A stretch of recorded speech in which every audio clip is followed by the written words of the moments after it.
बहुत समय पहले की बात है। एक घने जंगल के पास शांतिपुर नाम का एक छोटा सा गांव बसा हुआ था। इस गांव के लोग मेहनती और सरल थे, लेकिन पिछले कई वर्षों से वे सूखा, बीमारी और गरीबी से जूझ रहे थे।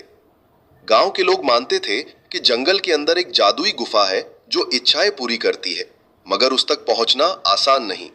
कहते हैं, अब तक जो भी गुफा की ओर गया वो कभी लौटकर नहीं आया।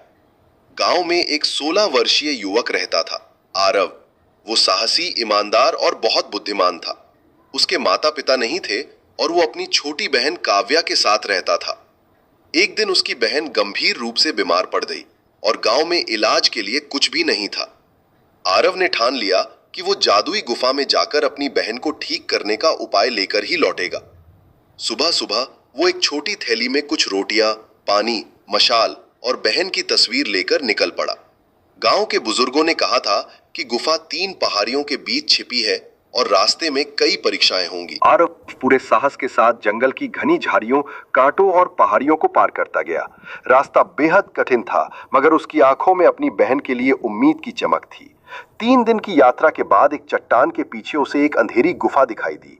गहरी, रहस्यमयी और डरावनी। गुफा के द्वार पर लिखा था, केवल वही प्रवेश करे जिसका हृदय सच्चा हो। आरव ने मन ही मन बहन का स्मरण किया और गुफा के भीतर चला गया। अंदर की हवा ठंडी थी और चारों ओर रहस्यमयी नीली रोशनी थी। तभी एक आवाज गूंजी, तू कौन है और क्या चाहता है? आरव ने बिना डरे उत्तर दिया, मैं आरव हूं, अपनी बीमार बहन को बचाने आया हूं। मेरे पास कुछ नहीं, बस एक सच्चा मन है। आवाज फिर आई, अगर तेरा हृदय सच्चा है तो तुझे 3 परीक्षाएं पास करनी होंगी, तैयार रहे। अचानक सामने एक भयंकर अजगर प्रकट हुआ। वो फुफकारता हुआ आरव की ओर बढ़ा। गुफा की दीवारें हिलने लगी, मगर आरव डरा नहीं। उसने मशाल उठाई और ऊंची आवाज में कहा, मैं किसी को नुकसान नहीं पहुंचाना चाहता, लेकिन मुझे रोका गया तो मैं पीछे नहीं हटूंगा। अजगर अचानक शांत हो गया और एक प्रकाश में बदल गया। आवाज आई, तूने साहस दिखाया, पहली परीक्षा पूरी हुई। अब गुफा में एक दरवाजा खुला और अंदर एक सुनहरा कमरा दिखाई दिया।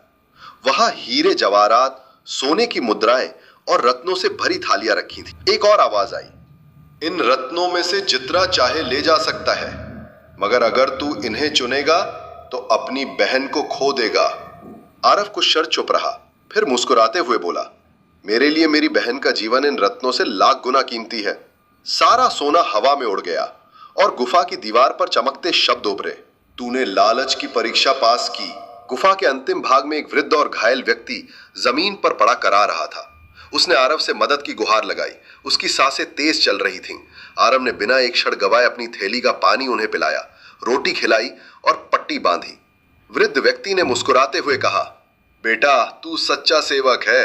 अब समय है तुझे गुफा का वरदान देने का।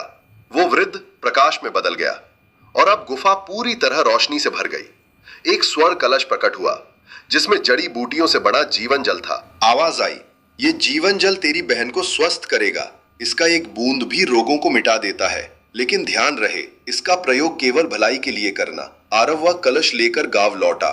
उसने जैसे ही काव्या को जीवन जल पिलाया, उसकी आंखें खुल गई और चेहरा फिर से चमकने लगा। डॉक्टर भी चौंक गए। फिर आरव ने उस जल की कुछ बूंदें गांव के अन्य बीमारों को भी दी और धीरे धीरे गांव में चमत्कारी बदलाव आने लगा। सूखा मिट गया, फसलें लहलहाने लगी, लोग स्वस्थ और खुशहाल हो गए। गांव वालों ने आरव को गांव का रक्षक घोषित कर दिया। जब सब कुछ सामान्य हुआ तो आरव ने गुफा से मिले जीवन जल के कलश को गांव के मंदिर में रख दिया ताकि कोई भी जरूरतमंद इसका उपयोग कर सके। सच्चा प्रेम, निस्वार्थ सेवा और दृढ़ संकल्प से इंसान कोई भी कठिन रास्ता पार कर सकता है।